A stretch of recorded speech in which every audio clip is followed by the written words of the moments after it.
Friends, my name is Puneet Sharma और मैं आपके लिए लेकर आया हूँ 6 to 10th एनसीईआरटी मैथमेटिक्स की complete series.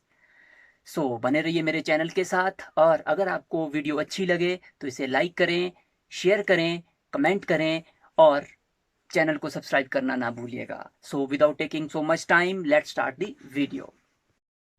Hello friends, welcome back to my channel. हमारा आज का टॉपिक है क्लास 8 मैथ्स की यूनिट 8 कंपेयरिंग क्वांटिटीज़। पिछले वीडियो में हमने इसकी एक्सरसाइज 8.1 की थी जिसमें हमने परसेंटेज और रेशियो से रिलेटेड क्वेश्चंस किए थे। तो आज हम करेंगे एक्सरसाइज 8.2। तो इसमें आपके पास एप्लीकेशन ऑफ परसेंटेज है, increase and decrease in percentage, discount, selling price, cost price, profit और लॉस से रिलेटेड सम्स है। तो लेते हैं हम अपना पहला क्वेश्चन। तो फर्स्ट क्वेश्चन है आपके पास कि a man got 10% increase in his salary if his new salary is RS 1,54,000, find his new salary. तो इसमें क्या पूछा है आपको कि एक आदमी को 10% उसकी सैलरी में इंक्रीमेंट होता है और इंक्रीमेंट होने के बाद उसकी जो सैलरी होती है, नई सैलरी, वो 1,54,000 होती है। तो हमने उसकी ओरिजिनल सैलरी फाइंड आउट करनी है। तो हम देखते हैं इसमें क्या दिया आपके पास। हम इसको सिंपली सॉल्व करेंगे कि लेट ओरिजिनल सैलरी में OS लिख रहा हूँ, ओरिजिनल सैलरी आप कितना मानोगे। अब परसेंटेज है तो आप इसमें 100 रुपीज़ से शुरू कर सकते हैं, 100 रुपीज़ मान सकते हैं या एक्स भी ले सकते हैं आप। देखिए, अगर ओरिजिनल सैलरी उस पर्सन की 100 रुपीज़ है और उसको इंक्रीमेंट कितना लगा है, तो देखिए आप, इंक्रीमेंट है 10%। तो इंक्रीमेंट परसेंट है, पहले ये इंक्रीमेंट परसेंट कितना है, 10%। तो इंक्रीमेंट कितना होगा, 10% ऑफ 100। 10% ऑफ 100 आपको पता है कितना आएगा आपके पास, 10 रुपीज़।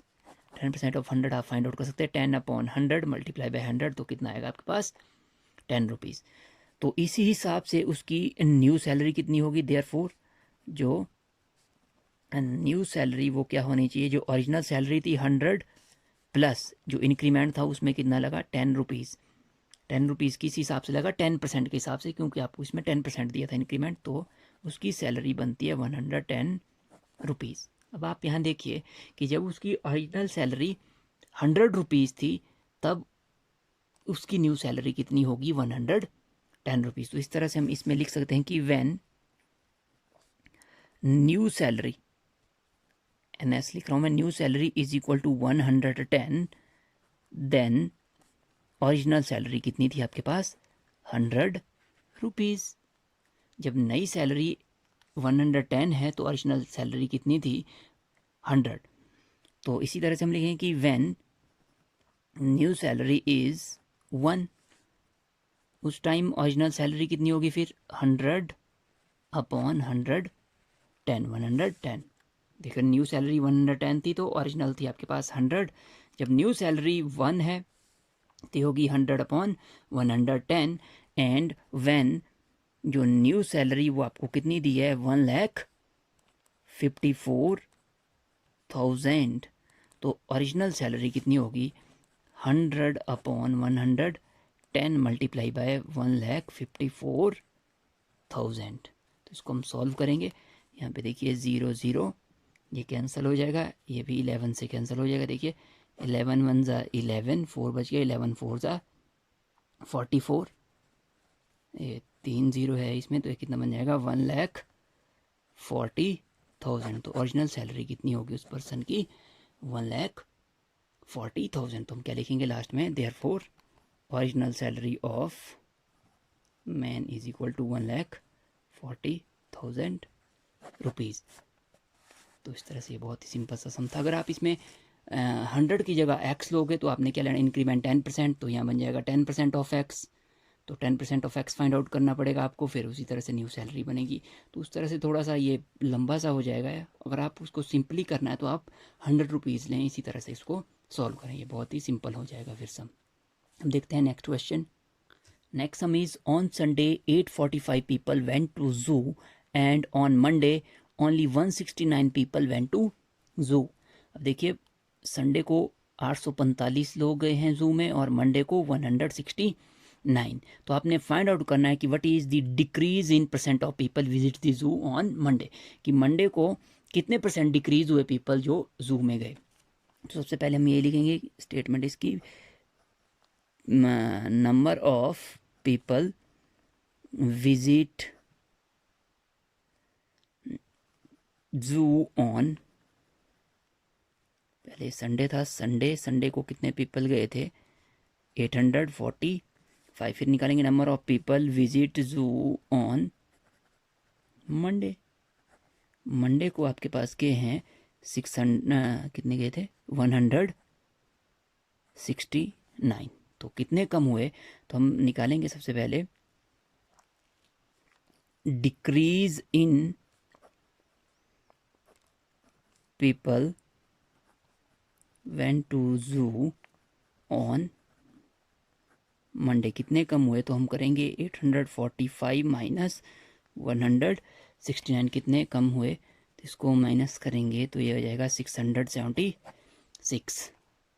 तो हमें फाइंड आउट करना ये था decrease in people went to zoo on Monday, और हमें फाइंड करना है percentage of people visit the zoo on Monday, इनका कितना डिक्रीज हुआ। तो हम निकालेंगे अब परसेंट डिक्रीज, बाकी ऐसी रहेगी statement, in people went to zoo on Monday. तो परसेंटेज डिक्रीज कैसे निकलेगा, कितने डिक्रीज हुए, तो देखिए आप 676 डिक्रीज हुए, टोटल कितने थे 845, और परसेंटेज में चेंज करने के लिए इसको हम 100 से मल्टीप्लाई करेंगे। तो इस तरह इसको सॉल्व कर लेंगे, इसको हम सॉल्व करेंगे तो 5 से कैंसिल हो जाएगा, 520 25 100, इसको सॉल्व 5 देखिए आप, ये 169 से कट जाएगा पूरा। तो इसके बाद देखिए ये 13 से कैंसिल हो जाएगा, 13 13 ज़ा 169, और ये आ जाएगा आपके पास, ये कितना हो जाए 13 5 ज़ा 5, और ये बचेगा आपके पास 13 2 हाँ जी 26 52, ये 13 1 ज़ा 13, 13 4 ज़ा 52, तो ये बनेगा 420 ज़ा, तो ये 80% आ जाएगा आपके पास। तो 80% पीपल डिक्रीज हुए जो जू को गए ऑन मंडे। तो अब देखते हैं नेक्स्ट सम में आपके पास है, a shopkeeper buys 80 articles for RS 2400 and sell them for a profit of 15%, find the selling price of 1 article. इसमें आपको क्या दिया है कि एक शॉपकीपर 80 आर्टिकल्स खरीदता है 2400 रुपये में, और उनको बेचता है 15% प्रॉफिट के साथ। हमें सेलिंग प्राइस फाइंड आउट करना है एक आर्टिकल का। तो सबसे पहले इसमें कॉस्ट प्राइस दिया है 80 आर्टिकल का, तो हम लिखेंगे कॉस्ट प्राइस ऑफ 80 आर्टिकल्स, वो कितना दिया है RS 2400। तो हमें फाइंड आउट करना है कॉस्ट प्राइस ऑफ, हम सीधा पहले एक ही आर्टिकल का कॉस्ट प्राइस निकालेंगे, तो क्या होगा 2400 अपॉन 80 का था, तो हम 80 से डिवाइड करेंगे तो एक का निकल जाएगा, 0 कैंसल, ये निकलेगा आपके पास 30 रुपीज़। तो एक आर्टिकल का कॉस्ट प्राइस आपके पास 30 दिया है। तो अब इसमें प्रॉफिट दिया है, प्रॉफिट परसेंटेज कितना दिया है, कितना प्रॉफिट पे बेचता है वो, उसको 15%। तो हमें प्रॉफिट फाइंड आउट करना है, तो प्रॉफिट होगा 15% ऑफ, एक का आपके पास कॉस्ट प्राइस कितना था 30, तो 15% of 30, that is 15 upon 100 multiply by 30, 0 से 0 कैंसल, और ये बन जाएगा 45 अपॉन 10, दैट इज़ 4.5 रुपीज़। तो इतना इसमें प्रॉफिट होगा। तो हमें क्या निकालना है, selling price of 1 article. Selling price क्या होता है, यहाँ कॉस्ट प्राइस प्लस प्रॉफिट, जितने में ख़रीदा था और जितना इसमें प्रॉफिट हुआ दोनों को प्लस करेंगे तो उस प्राइस पे वो बेचेगा उसको। तो ये था आपके पास 30 प्लस 4.5, और ये हो जाएगा 34.5 रुपीज़। तो अगर वो 34.5 रुपीज़ में बेचेगा तब उसको कितना प्रॉफिट होगा 15%। तो इसमें बहुत सिंपल सा सम था, 80 आर्टिकल्स का कॉस्ट इसमें 2400 दिया था, तो हमने एक की कॉस्ट फाइंड आउट की तो वो 30 रुपीज़ निकली।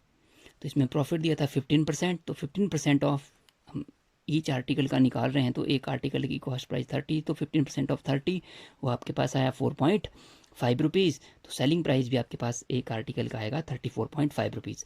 अगर आप इसमें इकट्ठा निकालो, कॉस्ट प्राइस ऑफ 80 आर्टिकल 2400 लो, उसके बाद प्रॉफिट लो 15%, तो यहाँ पे भी आपके पास 15% ऑफ 2400 होगा। तो उस तरह से जब आपके पास सेलिंग प्राइस आएगा तो वो कितने आर्टिकल का आएगा, 80 आर्टिकल का लास्ट में। और फिर एक आर्टिकल का कॉस्ट प्राइस फाइंड आउट करने के लिए, sorry selling price find out करने के लिए आपको उसको 80 से लास्ट में डिवाइड करना पड़ेगा। तो आप दोनों में से किसी भी तरह से इसको सॉल्व कर सकते हो।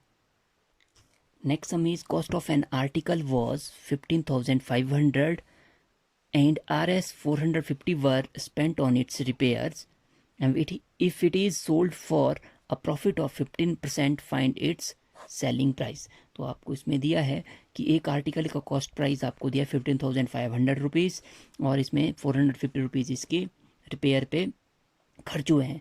तो अगर हमें इसे बेचना है 15% प्रॉफिट पे, तो इसका सेलिंग प्राइस क्या होगा, ये हमें फाइंड आउट करना है। तो सबसे पहले इसको हम लिखेंगे, इसका कॉस्ट प्राइस ऑफ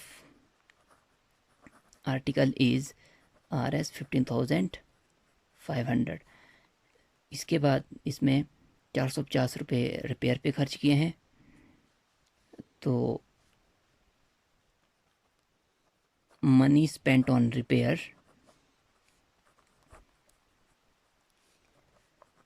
Rs 450। तो देयरफॉर जो नया कॉस्ट प्राइस होगा, नया कॉस्ट प्राइस आर्टिकल का कितना होगा, 15,500 प्लस 450। तो ये बन जाएगा आपके पास 15,950 रुपीज़। तो आपके लिए ये चीज़ की कॉस्ट प्राइस अब कितनी हो गई, 15,950 रुपीज़। अब हमें इसे बेचना है 15% प्रॉफिट पे। तो हम देखेंगे पहले प्रॉफिट परसेंट दिया है आपको 15%। तो पिछले क्वेश्चन की तरह हम इसमें भी प्रॉफिट निकालेंगे। तो प्रॉफिट क्या होगा, 15% ऑफ 15,950 जो कॉस्ट प्राइस था। तो इसको फाइंड आउट करेंगे, 15/100, % का 100 हो गया, ऑफ का मल्टीप्लाई 15,950, यहाँ पे 0 और 0 कैंसिल हो जाएगा, ये बनेगा, इसको मल्टीप्लाई करेंगे 2,392.5। आप इसको मल्टीप्लाई करके देखें तो ये बनेगा 2,392.5। तो हमें फाइंड आउट करना है selling price of article. Selling price क्या होगा, फिर जो कॉस्ट प्राइस था इसमें हम क्या करेंगे, प्रॉफिट प्लस करेंगे। तो कॉस्ट प्राइस था 15,950। ध्यान रहे हमने इसमें कॉस्ट प्राइस ये नहीं लेना है 15,500, हमने कौन सा लेना है, जो टोटल कॉस्ट प्राइस था जिसमें हमने रिपेयर की कॉस्ट भी इंक्लूड की है। तो 15,950 प्लस ये था 2,392.5, तो इसको प्लस करेंगे तो आपके पास आएगा 18,342.5 रुपीज़। तो ये बहुत ही सिंपल सा सम था। इसमें आपको आर्टिकल की कॉस्ट दी थी 15,500, फिर रिपेयर की कॉस्ट दी थी, तो टोटल कॉस्ट हुई थी आपके पास 15,950। इसमें प्रॉफिट दिया था 15%, तो जो आपके पास आया था 2,392 कैलकुलेट करके। तो हमने सेलिंग प्राइस इसका इस तरह से फाइंड आउट किया है। हम देखते हैं एक और सम इसी तरह का। Next sum is the price of TV is Rs 13,000 and sales tax charge on it is at the rate of 12%. Find the amount that Vinod will have to pay if he buys it. अब इसमें क्या दिया, एक TV की जो cost है वो कितनी दिया, 13,000, और इस पे जो सेल्स टैक्स लगना है वो किस हिसाब से लगेगा, 12% के हिसाब से। तो 12% किस पे लगेगा, जो इसकी कॉस्ट प्राइस है। तो आपको फाइंड आउट करना है कि अगर विनोद को इस टीवी को ख़रीदना है तो उसे कितना अमाउंट पे करना पड़ेगा। तो सबसे पहले हम लिखेंगे इसमें कि कॉस्ट प्राइस ऑफ टीवी वो कितना है आपके पास, Rs 13,000। तो ये इसका प्राइस है, पहले इसका कितना है 13,000। तो इसमें सेल्स टैक्स की परसेंटेज कितनी दी है, 12%। तो जो सेल्स टैक्स आपके पास कितना होगा, 12% दिया है, तो 12% ऑफ जितना इसका प्राइस था 13,000, 12% ऑफ 13,000 हम फाइंड आउट करेंगे। तो ये बनेगा 12/100 मल्टीप्लाई बाय 13,000, यहाँ 0 0 कैंसल, तो ये बन जाएगा आपके पास 13 12 ज़ा ये कितना हो जाएगा 156 0 1560 रुपीज़। तो इतना टैक्स लगेगा इसके ऊपर। तो इसका जो सेलिंग प्राइस है वो कितना हो जाएगा, फिर जो कॉस्ट प्राइस था इसमें हमें क्या करना पड़ेगा, टैक्स ऐड करना पड़ेगा। तो हम इसमें क्या लिखेंगे, therefore selling price of TV कितना हो जाएगा, जितना इसका कॉस्ट प्राइस था plus sales tax.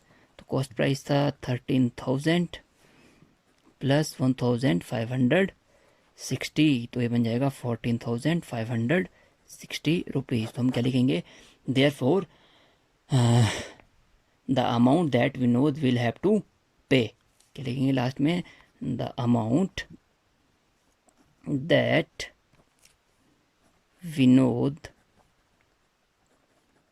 will have to pay is equal to RS 14,560 rupees. ये हो जाएगा आपके पास 14,560 रुपीज़ पे करने पड़ेंगे विनोद को अगर उसको ये टीवी लेना है। तो ये थे एप्लीकेशंस ऑफ परसेंटेज के सम्स। तो आने वाले वीडियो में हम इसी से रिलेटेड कुछ और सम्स करेंगे। तो इससे रिलेटेड अगर आपको कोई प्रॉब्लम हो तो आप कमेंट करके ज़रूर बताएं। मिलते हैं नेक्स्ट वीडियो में इसी टॉपिक को कंटिन्यू करते हुए। तो till then take care and bye bye.